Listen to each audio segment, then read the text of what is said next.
What's up? Yo, what's good? What's good? How you doing, my man? Man, had a busy week. Busy Busy week? week. How about you? Yeah, ditto, bro. Before we get started though, so we can do this roundtable discussion, let's bring in our newest member of the team, Unbreakable Right. Souls. Um, AL. yeah, AL. aka Chocolate Thunder. Stop, pause.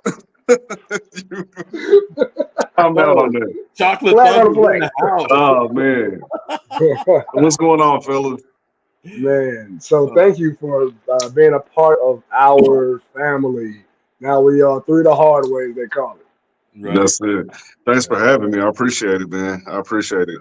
Being with two brothers that have amazing stories and are fighting every day and making it happen. It's an honor just to be a part of it. I appreciate it. Yeah, Yeah, same, brother. Very much the same. we're so glad you're here, man. I mean, Gene and I have been rocking this and killing it, but I think the flavor that you had, that chocolateness that you Yeah, man, where my whistle at, man? You say that one more time. you Flag got on the you play. got one more chocolate, bro. I got one more Man, again. One more one Oh, more, man. One more. again. No they gonna audience. call me. This is So my my name dog. is Caramel Delight. No, Unbreakable Uh, Souls, Unbreakable Soul Nation. These are my boys. These are my yes, boys. sir. These are my ride or dies, and I love these guys with the love of Christ. Kind of a Jonathan David relationship out of the Bible. So Yeah. um, I couldn't think of two other brothers to be doing shows with. So I appreciate y'all so much. So I just thought fitting. We've talked on some really hard topics, and not saying that today's show is not going to be a hard topic, but you got three brothers together, and I thought, coming out of some of those harder topics, what better thing to talk about than brotherhood? Yeah. So we want to jump into Unbreakable Souls today, brotherhood. Out the gate, is there anything that's on your mind, either one of you guys, about brotherhood? Yeah, just like for me, just having the knowledge that I have brothers who care about me, who've been through similar things. We have similar goals. Is just encouraging because in society, it kind of creates that the distance between men because it's soft to be to be chummy with a lot of dudes. Unfortunately, I don't understand that mentality, but that's the way society has it set up, where we're supposed to be isolated, and then we wonder why we are the first to have heart attacks or first to be deeply depressed or highly on drugs or alcohol or whatever be the case. So yeah, just having the camaraderie of brothers who I know been through some things I've been through or similar, and still just pushing through, finding the light in the darkness, and just being, no matter what, being their best selves. It's encouraging and deeply appreciated for sure. Yeah. Yeah, yeah. I think it even goes into the it's not what you know, but who you know. Right. Mm, We always hear that saying, but generally we relate it to like social climbing and right. finances and all those types of things. But when it just comes down to the core of who you are, and just being a man and making it through life's difficulties and struggles, it's not about what you know. A lot of times it's who you know, who's praying for you, who's got your back, Right. who are you having those tough conversations with, who's holding you accountable. And so Right. brotherhood is important. It's like iron sharpens iron, and I Right. wholeheartedly believe that. So, yeah, brotherhood it is. We think about, man, the fraternities, Yeah. you know, military, all these Right. different organizations where you see men excel. It's because there's that brotherhood. There's Yeah. the healthy competition, the constructive criticism. There's a lot of components to it, and so yeah, that's what it's all about. Yeah, that's what's up, man. And then me coming from a coaching background, and building teams, and you Yeah. can't have strong teams without brotherhood. Right. Um, and then you threw that military component that you're in a foxhole, and Yes. you better be down with that dude next to you because Right. his life is on the line and your life is on the line. So I mean, that's Right. huge. So Again, I couldn't have. I'm so thankful I got two brothers that I know got my back from the gate, and or ride or die. So, but yeah, let's jump in. Let me pull his points up here. Yeah. I wanted this first one. I think it's huge. Talking about shared experiences. So, I mean, brotherhood often stems from shared experiences, whether they're familiar, cultural, or communal. These experiences create bonds of trust and understanding that can last a lifetime. So, where does that land with you guys? Yeah. So kind of going back to what you said about like being in a foxhole together, it's like that experience will for always, link you because you know that I had his back, he had my back, and like literally life or death situation, I can count on this person. So you'll forever be intrinsically connected to that person, and it's the same like when you go through trauma in life. You have somebody who's there. You know, that shoulder that you can cry on, that sounding board. And it's like you will always remember those experiences and look at that person fondly Mhm. because y'all shared that trauma or whatever it was that you experienced. Well, and to your point, Dean, I'm thinking even a step behind the foxhole, man. So the training you Oh mentioned yeah, trauma. right, So I mean, part of that training is a traumatic experience. I mean, right. real talk. My boy's about to put me through some trauma starting on Monday. I'm thinking, uh, Get them together, brother. Get them together. I know Yeah, you happy about that. he coming to the Iron Jungle. He's ready to get it. Yes, sir. Yeah, But but no, the experience that you go through before you get in the dilemma or the Right, situation, you've built that relationship up over the course of time and during different circumstances or situations. So when hell or war does break out in your life, you know who those people are. Those are the people that are going to jump in the foxhole with you, not jump out. right, So right. where are you at with that, AL? no, another thought about the shared experience because there's one thing like when you're in something together. Mm-hmm. There's also we go through different phases of life at different times. And so sometimes you have a brother who's, like you said, a little bit ahead of you. And so they've experienced something. So they can tell you, like, hey, like, I know what's headed up the road. I know Right. what things you need to look out for. I know where you may need to detour. And so that's important as well. And that's where, like, really being open, honest, transparent, and being able to just share our general life experiences and seeing where they intersect. That Right. allows us to be able to help each other and really sharpen each other. So, there are things that we go through together. There's also things that we've gone through separately. And as long as we're open and transparent about our stories, it can help. It can help each other.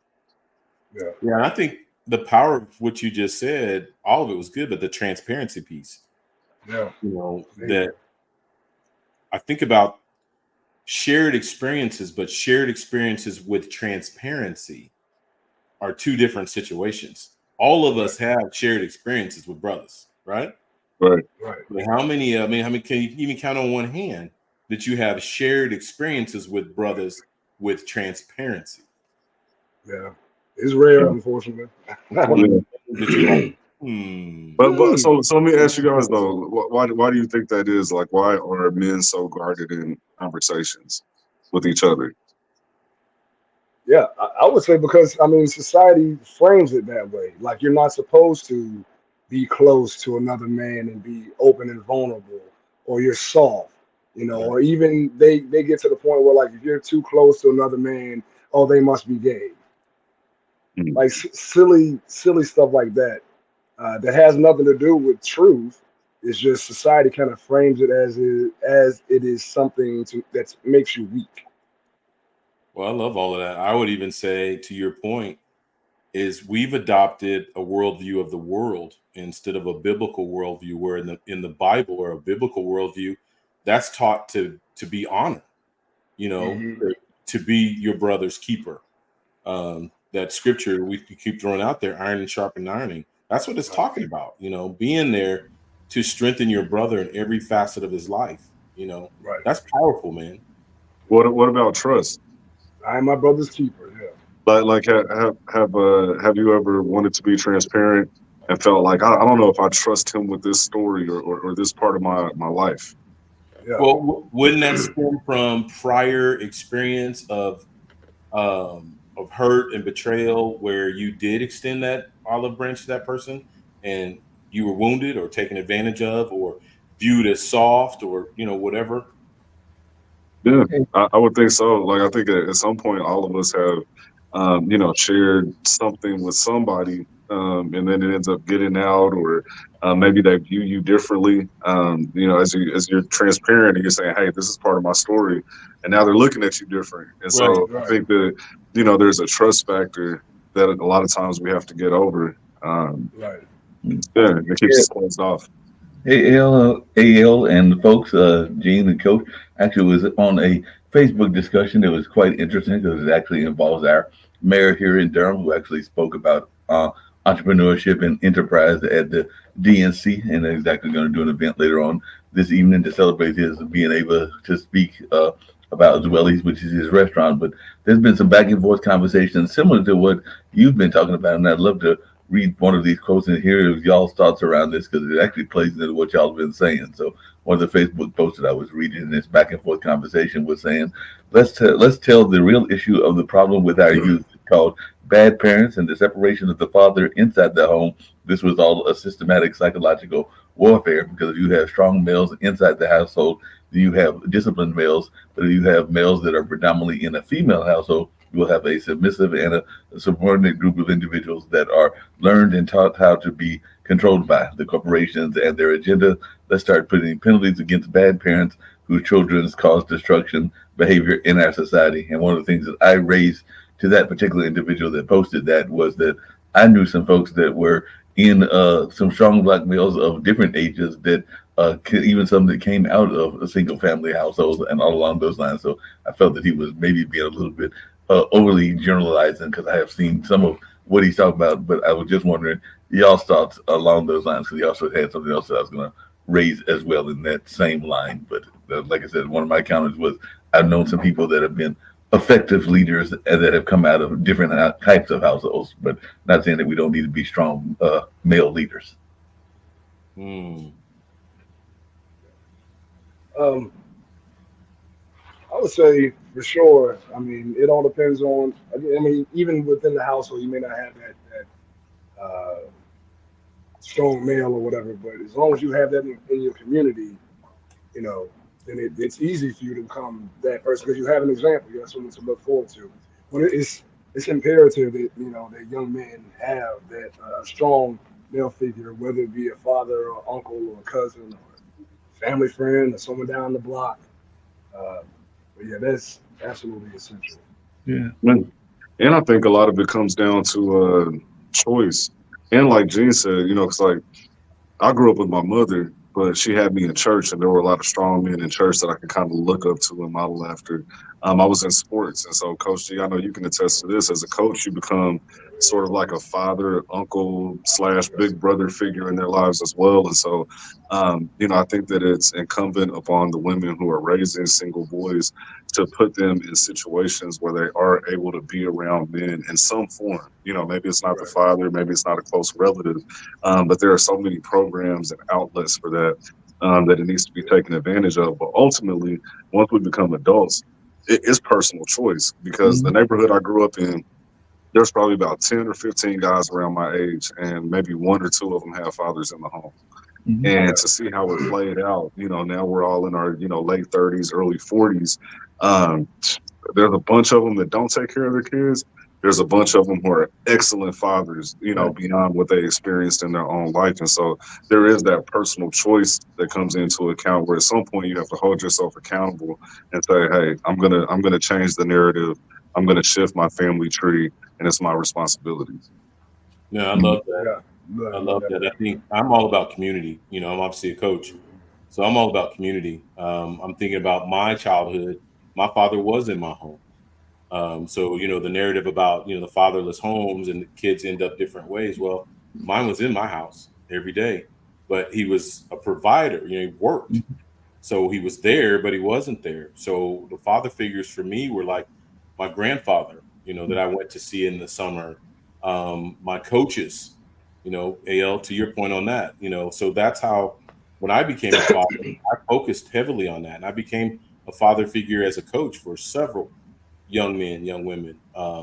Being a youth pastor, becoming a father figure for so many young people. So I just think it takes a village, and I think I love the way you ended that, AL, with once you reach the age of accountability. I think in biblical terms it's 13, 14, but we might even just push that up for society to maybe like 18, 19. Right. Now it's on you. You got to make a choice. Hopefully mom or whoever the people in your life as a child have surrounded you with a village of people, and maybe they haven't, but now it's on to you. If those are things that you're lacking, now it's on you to go get that and surround yourselves with those types of people in your life. I'm gonna touch on that here in a But minute. Next I, I topic. feel like I feel like that even just goes into like the simple golden rule that we learned as children, like treat others as you want to be treated. And so even if you didn't have a role model, you know what it was to be a fatherless young man. Yeah. You know, you know what it was like. You know what the pains were. You know what moments broke you down and tore you down. And so it's really just a matter of saying, okay, this is what I wish I had, and just be Right. that. And Be that, provide it. Right. Just be that. Yeah, don't Definitely. sit there or plan it out, walk it out. And just as you just to your point, be that. Right. Hey, Coach, along those same lines, I know y'all got some other things y'all want to get to, but one of the other things that the person said in that comment, and I'll just paraphrase this one, is that sometimes, and I have seen this happen before, that there are strong women that can kind of like be both the father and the mother figure and everything, but sometimes that if the uncle figures or somebody that is not their biological father falls into that place, that sometimes those women that are so strong sometimes push the man away that are those uncle figures and everything. So I was wondering y'all's comments on that, because that's kind of what the gentleman was saying, is that sometimes he saw people that could be those uncle figures or those mentor figures, but because of their own resentment, they would sometimes push those strong men away because they still had some stereotypes based on how they had been treated by the men in their lives. Mm. I mean, I would say like I've got a female dominant family, for sure. Like from the aunts to sisters, I've got four sisters, and so I've got a female dominant family, and so I've seen the things that cause them to be more guarded. Like maybe you have the coach, not Coach G though, not Coach G. That's a good name right there. But you have the coach who, Clean it up, brother. yeah, I got to clean that up for Coach G, but. You got the coach that's, I want to be the uncle figure or the father figure, and really he has ulterior motives. Do you even see it in the church? Unfortunately, let me get close to the kid to get close to the mom, and so I think there's some of that. And then, like you said, just resentment. Like whenever we hold on to trauma and we don't learn how to forgive, accept whatever it was that happened, and then learn how to reconnect with people, we're always going to have that wall that people have to climb. And so I understand why they do it, but at the same time, it is kind of to the detriment of their own children. Right. Yeah, and as a parent, you have to be a long-term thinker. You can't just be about what's good for you in the moment. You have to think about, okay, how is this going to affect them along the lines? So constantly pushing away other men, it's like it makes them resent their own, masculinity in a lot of ways. And that's what what they call now toxic masculinity. Where it's super egoic, and that everything is everybody else's fault, or it's rageful, or however it shows up. It just creates again, like a hatred for themselves, the version of themselves they see in the mirror every day. Oh man, look, I read this statistic. It's crazy. I've never seen this before until like last week, right?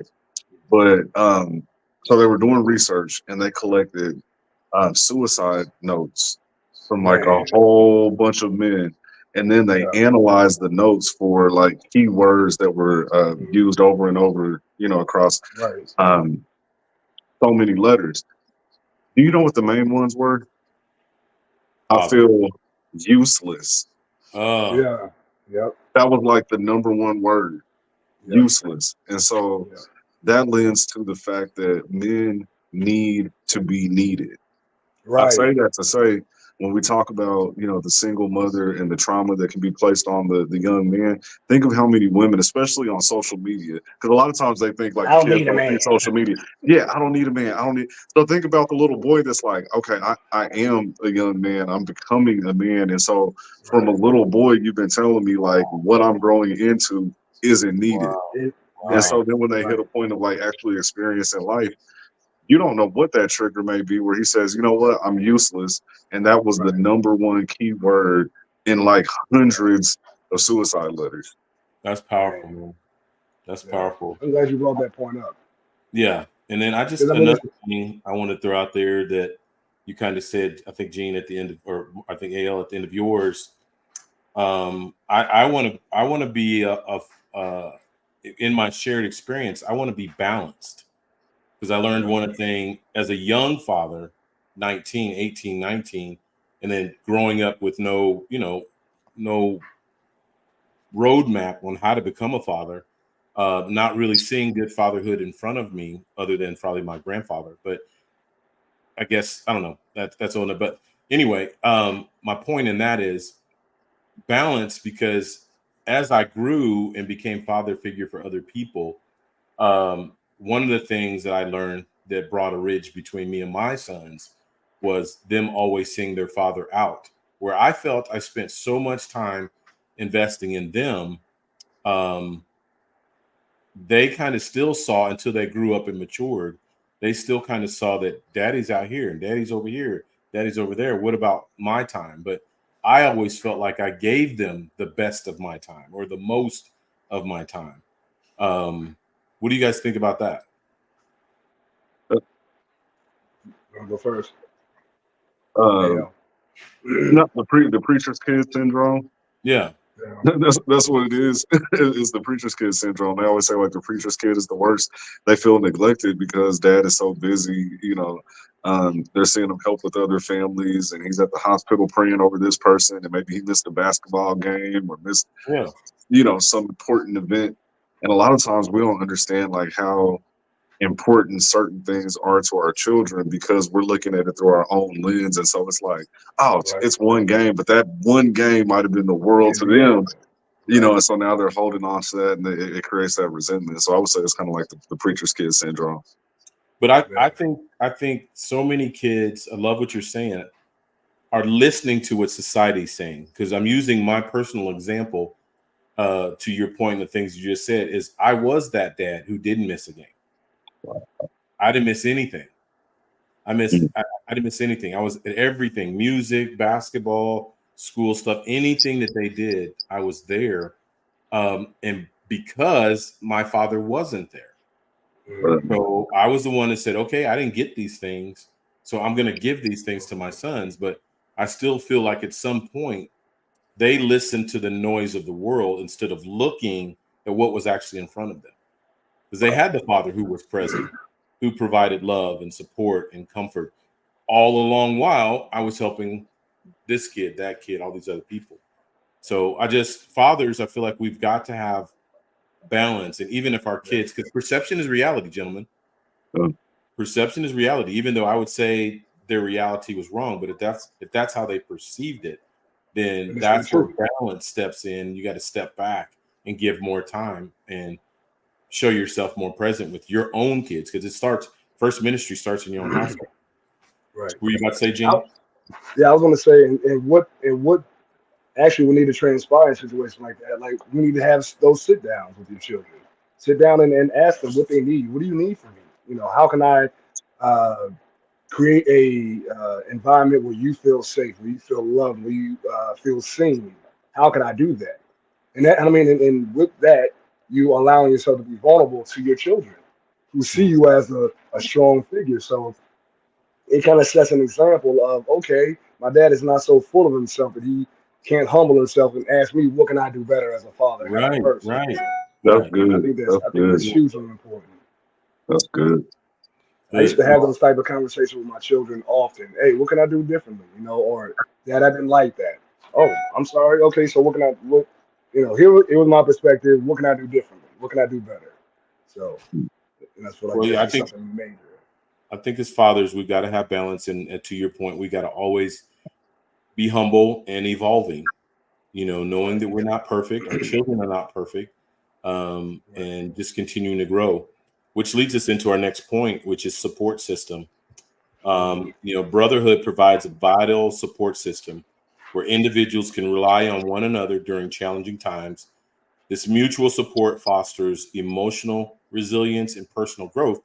And if we're going to jump into support system, Gene, you probably already know where I'm going with this. I think every man, and I'm going to even push it down to, I'm going to start. I'm a new grandfather to my first grandson.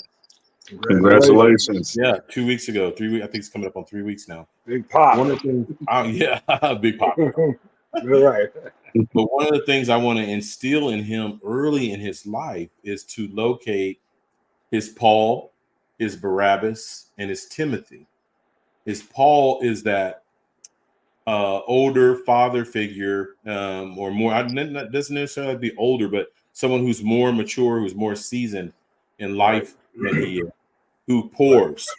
All he gets from that guy, that person, is he just pours into him, pours and pours, life and belief and encouragement, support, love, all these things.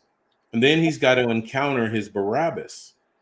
His Barabbas is his boy, that he was rolling with, his ride or die, that when he's wrong, he's going to hold him accountable. He's accountability partner. Man, you shouldn't have done that, man. You shouldn't have talked to that girl like that.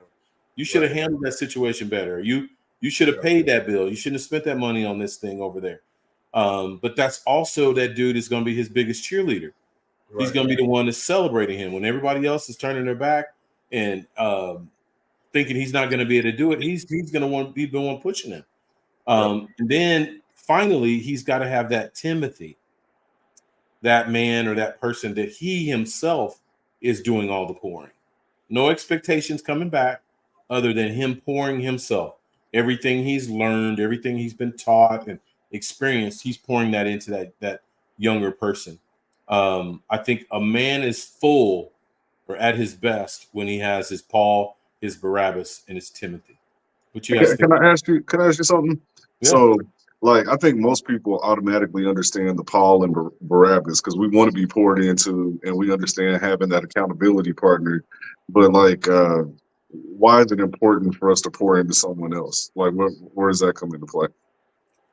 To the point that was made in the beginning about, I think it was you, AL, men need to be needed. You were talking about, Gene, you were talking about the mothers. That was AL. Yeah. Okay, watching the young sons watching their mothers talk about how they don't need a man, stuff like that. It's innate by God, put into a young man or a male to be needed.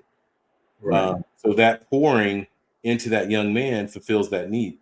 So I think sometimes men are looking for that from their wife or their girlfriend. I need to be needed by my girl, or something like that, or situations like that. But sometimes that need can be fulfilled just in you pouring into another young man who doesn't have a father figure.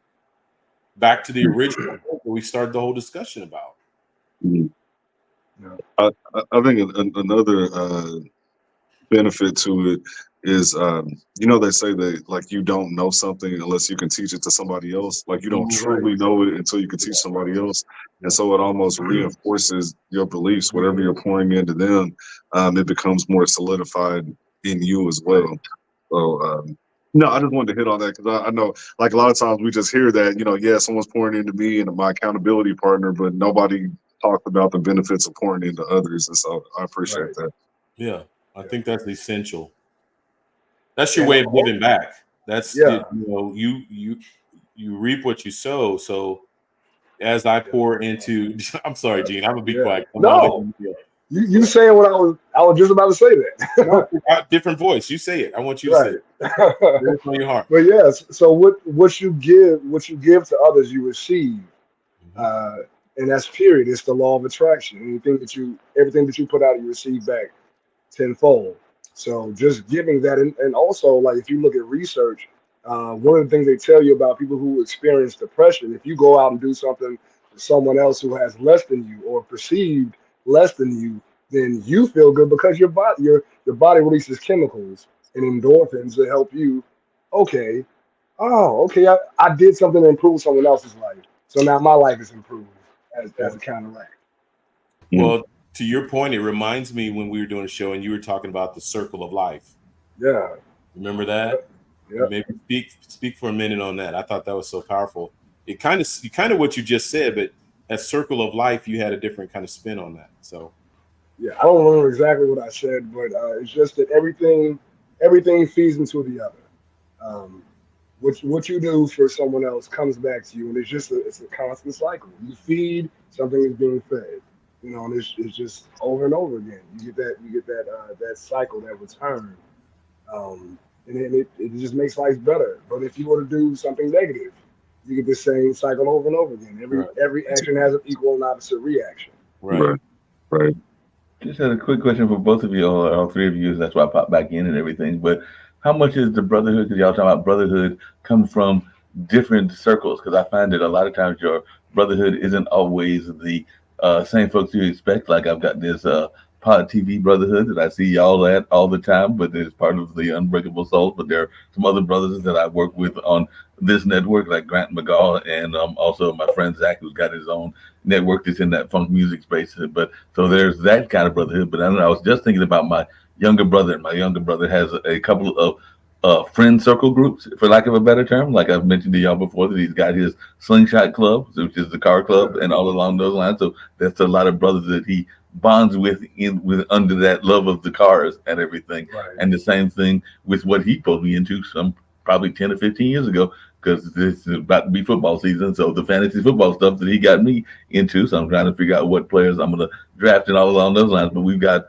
a lot of brothers and some sisters that are involved in that. So there's that brotherhood and the common interest, because there's the love, both the love of football, but also the love of statistics and the players and what they're doing, because that's what fantasy football is all about. So I just wondered y'all's thoughts around those bonds that you develop, and maybe they're not always bonds from the traditional sources like church and school, but they're from different organizations as well. So I just wanted y'all's thoughts about that, because I know that Gene has got his band, which is a band of brothers and sisters, and I'm sure you got some things even with your coaching. And I don't know that much about what AL's got, but maybe he's got some clubs that he's involved with as well. But I was just wondering how that plays into y'all's development of these bonds that are part of the brotherhood.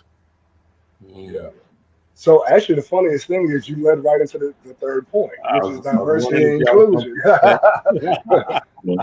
So that's perfect timing, Mark. Yeah.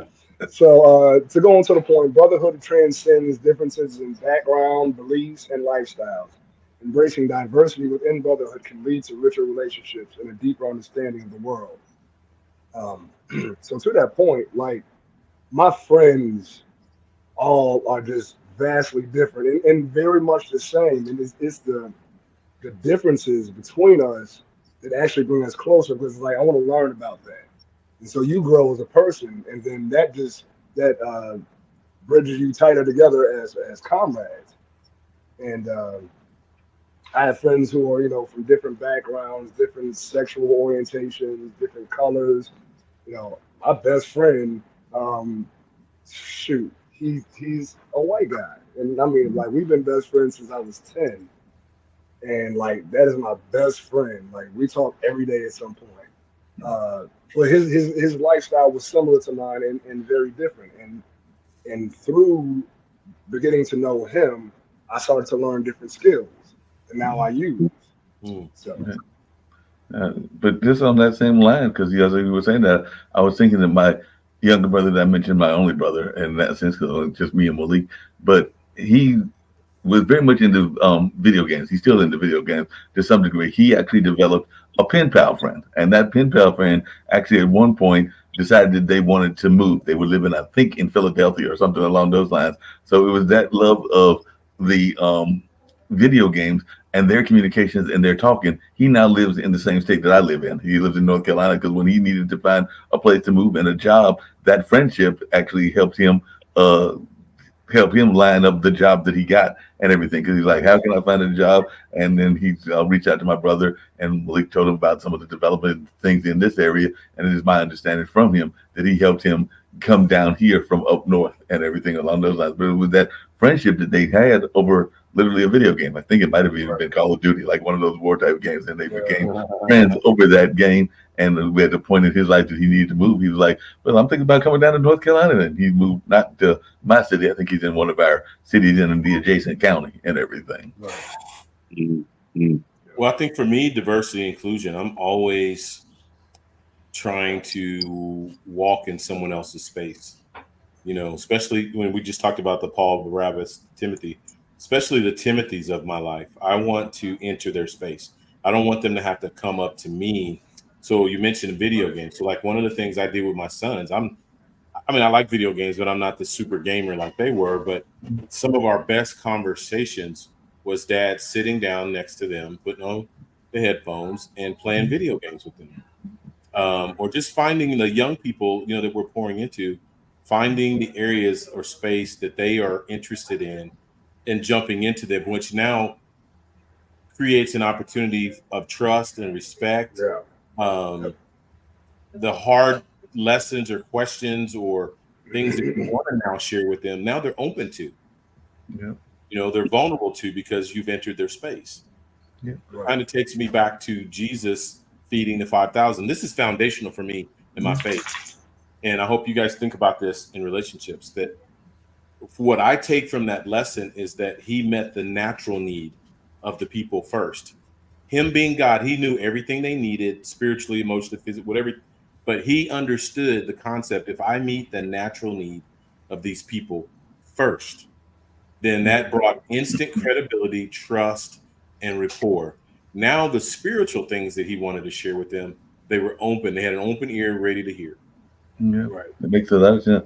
As you were just saying that, Coach, I was just thinking about something that got some negative criticism or negative pushback and everything. But to me, and I don't know what y'all thought, it was one of the most beautiful moments of fatherhood or a father-son relationship and everything. So I don't know if y'all paid attention to the political landscape this past week because the DNC was going on and everything. But one of the most touching moments that I saw was literally a neurodivergent son of one of the candidates who was so proud of his dad that when he sat and was making his speech, he literally sat there and said, "That's my dad," and everything along those lines. And that was the gentleman that was the vice president's son and everything. So Tim Walz has two kids, one a daughter, and he's also got that neurodivergent son. And that's a whole other type of things that parents have to deal with. Is folks in that ADHD kind of space and everything. And there have been some forces out there that have given him a hard time, but I don't know about the rest of y'all. But when I saw him doing that, it actually teared me up and everything because I'm sitting there going like, he's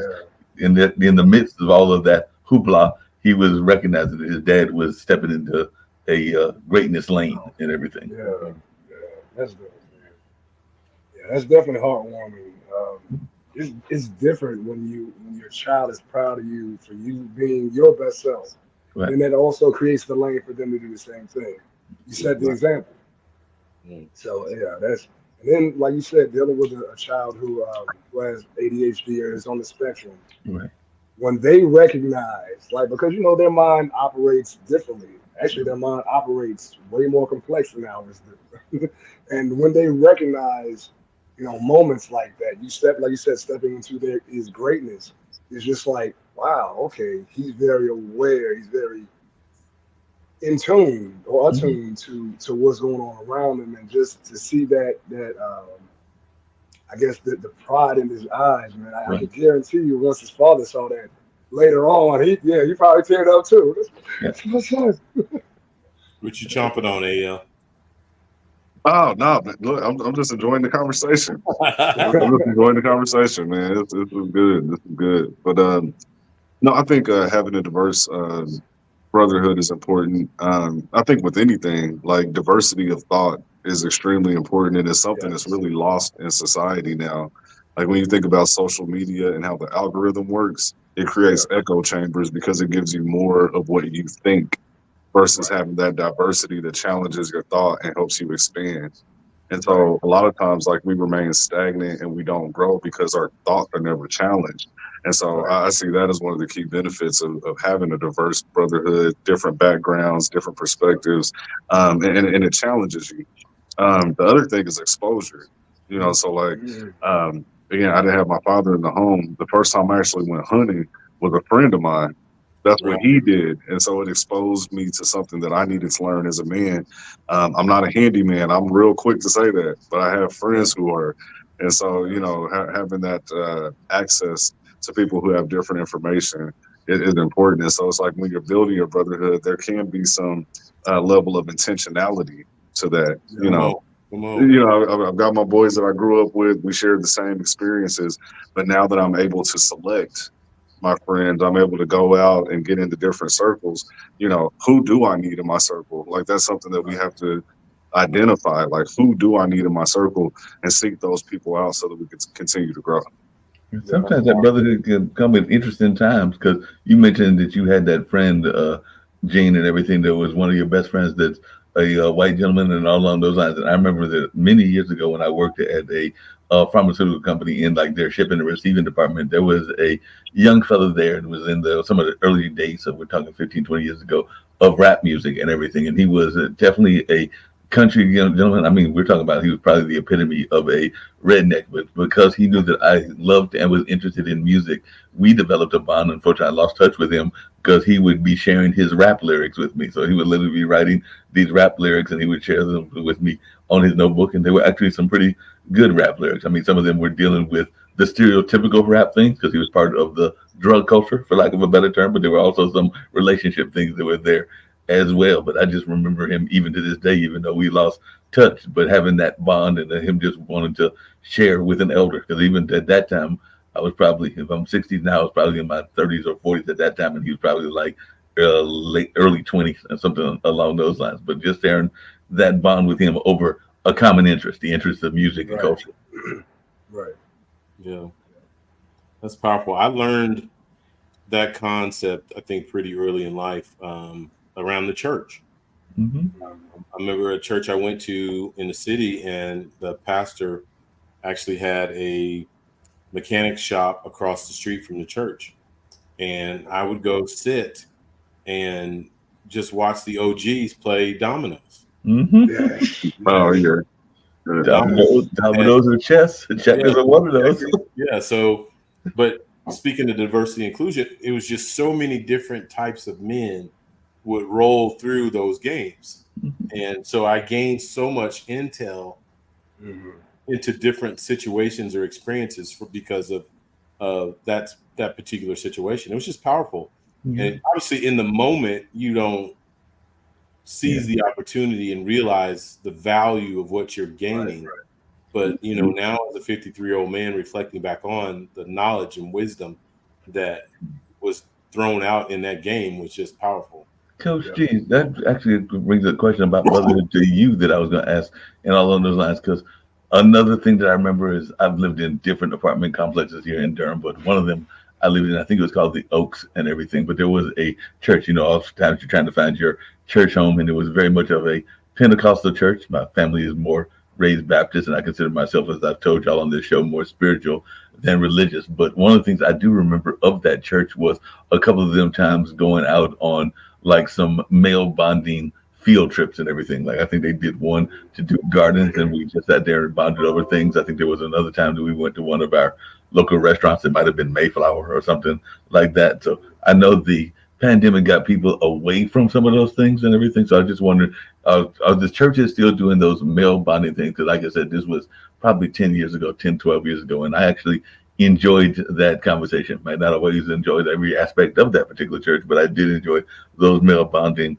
trips. So I was just wondering, as one that's involved in the church, both you, well, primarily you, Coach G, and I think AL as well, is that something y'all are seeing the churches continue to do? Because that is a place where the brotherhood can be built. I would say there was a long stretch of time where it wasn't. So we had that when I was younger. We used to like go camp out and just have different bonding events. As I got older, it seems like that fed out. It just kind of faded out. Not sure why. Maybe I don't know. A lot of men left the church. I would say like kind of early 2000s, but I do see a resurgence of that That's one of the things that we do with Elevating Men. And so we have a monthly prayer breakfast. We call it the Man Cave Prayer Breakfast. We do it every month. We just get together. We pick different topics. We discuss them. We have speakers come in, etc. And I'm seeing more churches around the city beginning to adopt that. And so, yeah, I think it's coming back. I think it's making a comeback. Well, hey, good point. I want to pivot in this space, really to throw at AL and Gene, since we're talking about diversity and inclusion, in relationship or marriage. So, and now you're, as you're dating and marrying, now you're bridging two families together. What a better example of diversity and inclusion and bringing differences together to make one. Right. Speak into that. What's that look like? How's that feel? Yeah. So when you marry someone, you're merging families, you're merging mindsets, finances, you're merging so many different things, and it makes you aware of parts of yourself, like where you need to grow, because that's what a partner is about. They're supposed to help you strengthen your weaknesses and further fortify your strengths. Um, so yeah, I mean that is a great opportunity, especially if like you have kids in a situation like that. Right. Oh man, like now you become a role model. So it's like you have to. If you didn't have that example, then you create it in your head, or create it through your character. Just because you know what's needed as a guardian. So yeah, it helps you automatically grow. It's like you're put on, you're put there, push forward. Now it's time to grow, and these kids are going to follow you, or this relationship is going to stretch you in ways that you never expected. Also, So much. I think love makes you more open-minded. Right. Automatically. So if there's somebody that you have no connection to, there's no love there, and you don't see eye to eye on the topic, you just dismiss it as I don't see eye to eye with that person, and you keep it moving. But when it's someone that you're trying to form a bond with, especially long term, as in marriage or a long term relationship, you could have two completely different perspectives. But because you love that person, you're like, well, let me hear them out and at least try to see their point of view, because it can, create another bond. It's another level of trust and intimacy when we can let go of a portion of ourselves to pick up a portion of them. And so I think that that would be the biggest way that I see it really stretching you, is just the love actually being a part of the equation makes you more open-minded automatically. That's good.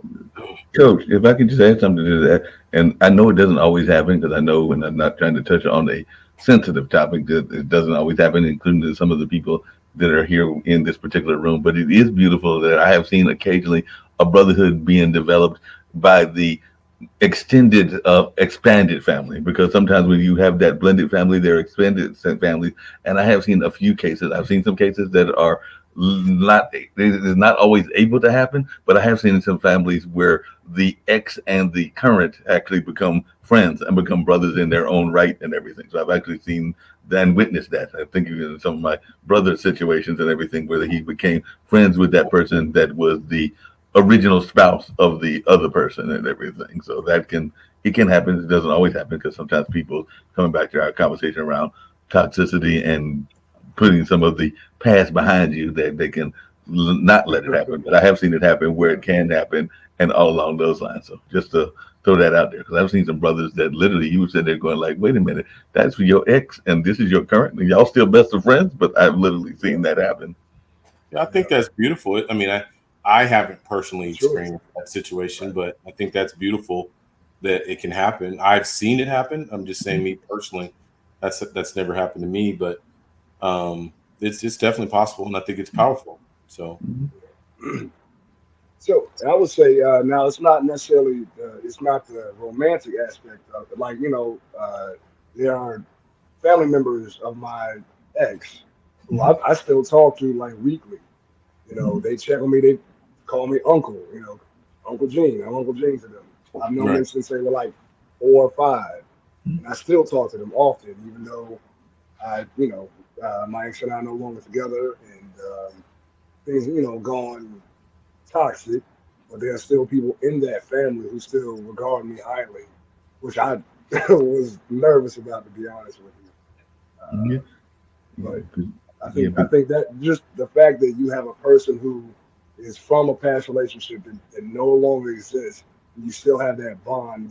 That means to me that bond was something that was genuine and Right. authentic. So yeah, and that bond can last for a long time. It wasn't a male that I was talking to. It was actually a young lady I was talking to, but she actually works here in the center, and she was telling me that she's got some 64 nieces and nephews. And I'm going like, well, how many people you got in your family and everything? But what she was breaking down to me was that those weren't all, to your point, Gene, those weren't all her natural siblings. There were people that right, were friends' kids and other right, kids, because she's like me, has no kids of her own, but she's got like some 64, because she literally was showing a couple of those kids were probably like 5 or 6, if that age. They might have been a little bit older. Literally the art around here and the building around here on the iPhone. Coming back to technology, she was showing them the building because they have that kind of bond and everything. So you're right that bond can also exist, and it can be that extended family. I was actually talking on Zach's show earlier about how important the extended family can be, even among our various brothers and even some of the sisters as well. yeah, I like all of that. I think our next point is a good ending point for us for today. It's been a great discussion. Responsibility and accountability. I mean, just let that marinate. Responsibility and oh yeah, accountability. I mean, being a part of a brotherhood often comes with a sense of responsibility to look out for one another, kind of how we talked about in the beginning. This accountability helps us strengthen the relationships and promotes a culture of care and respect. Think about that. If we could get back to the original mindset of brotherhood and just ending with that last piece of that, that helps to strengthen relationships and promotes a culture of care and respect. Just imagine what that would look like. And I'm talking about all men, but right now, specifically in the Black community, if we as Black men got back to a culture of care and respect for one another, what would right, that look like? How much? I mean, to me, that's like a nuclear bomb exploding in our community, but in right, a positive way, right, and bringing us back to our original self. I'm thinking about our families and culture in the 20s and 30s and 40s, 50s, before the introduction of like the ghettos and different things like that, welfare and systems like that were designed to divide us.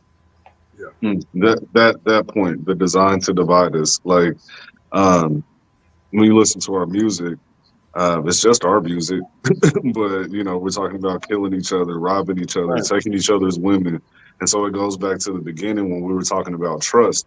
It was like, okay, well, a key thing we need to do is open up to each other and have these right, conversations. But one reason we don't is because we don't trust each other. So then you Mhm. have to ask why, and then you look at these root causes: the music, social media, past hurts, past traumas, those things tear us apart. And so I love what you said there. We do have to learn how to like rebuild our brotherhood as a community.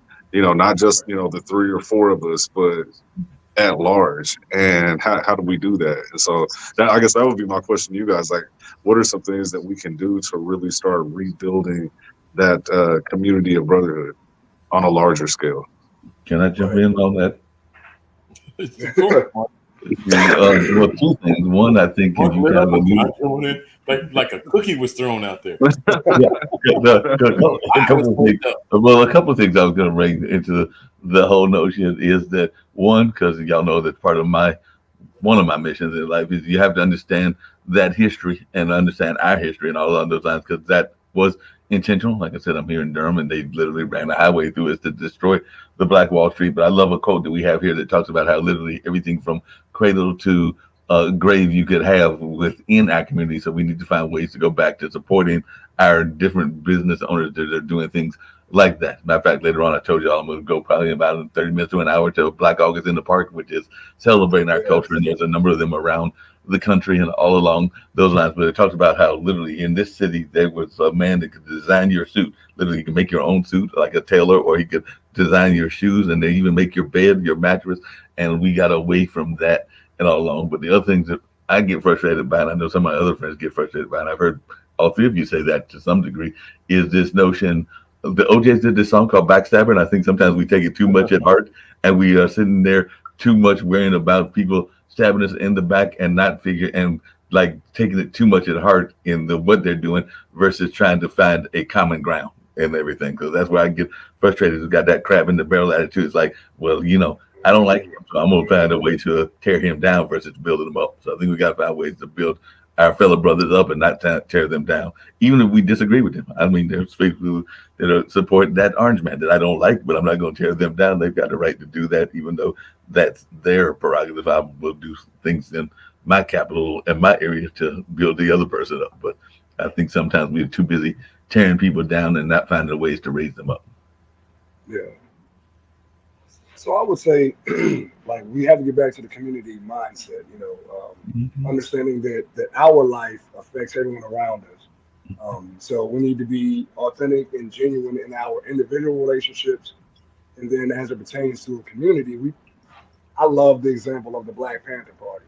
Yeah. They had everything set up for their communities, where they had food, education, protection, all the essentials were taken care of. It was a community. Everyone talked. Everyone knew what the right hand and the left hand were doing. There was, obviously you have problems when you have communities, but it's something that you could work through. But there was a structure set up where they were constantly assessing the needs of the people around them and then providing programs to bridge those gaps. So we had to just get back to the mindset that I am my brother's keeper. I am my sister's keeper. I see you need something. If I can provide it, then I provide it. And then the mutual support, like you said about the laundromat or the tailor, or the cobbler down the street. Hey, let's start rebuilding our own community so that we can look at each other and know that I'm doing something to help you, you're doing something to help me. So now that automatically creates a bond. We've gotten away from that, going to Walmart as opposed to going to these mom and pop shops, which has created, again, a dissonance in our communities.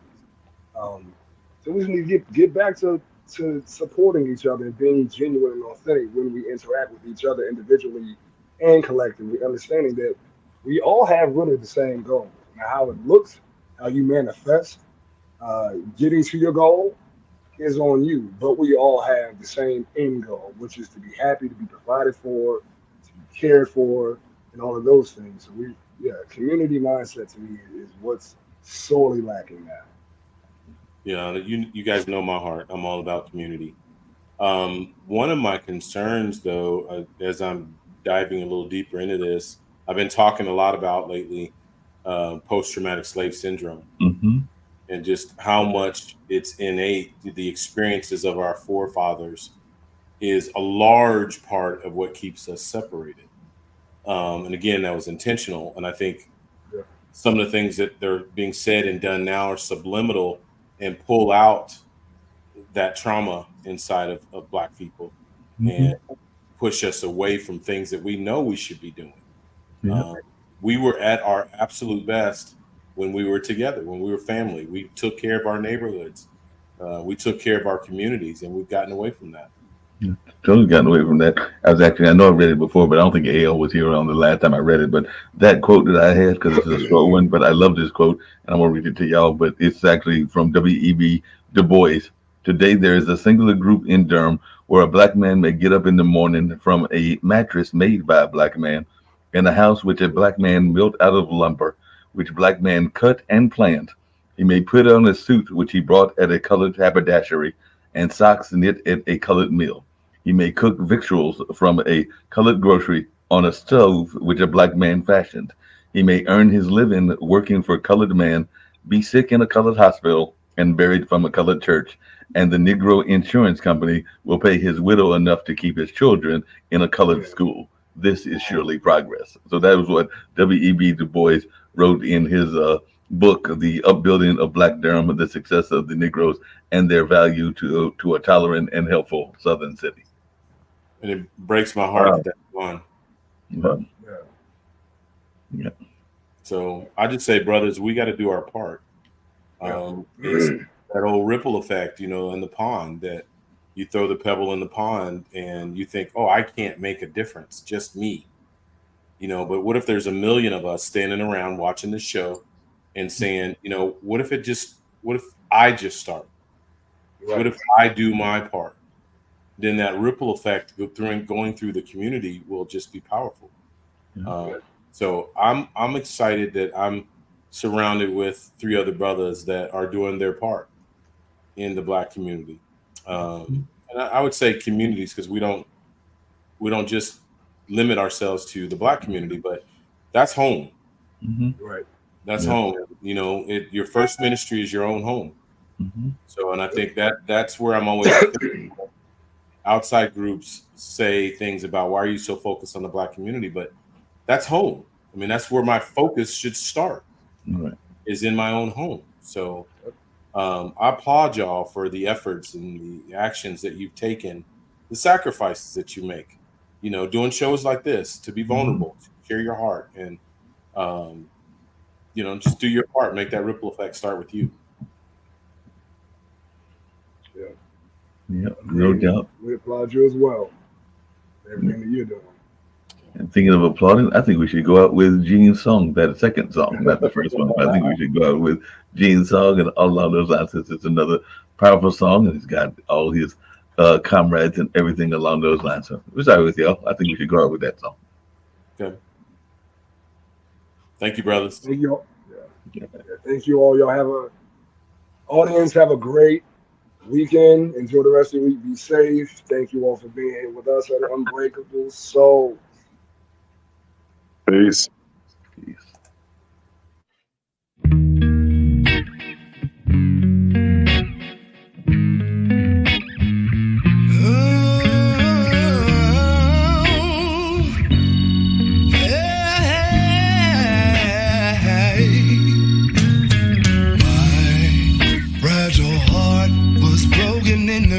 Shots of clash ups in the creases. Sold parts of my soul to appease your demons. What the hell to bring you peace? And my heart lay tossed to the ground, broken and neglected by you. Now you avoid me like the dark, and I'm done playing your fool. Almost died when you left me. Thought this pain would break me. Hear these tears would clear me. When I saw you release me, your love is only skin deep. So you deserve to miss me. You deserve to miss me. You deserve to miss me.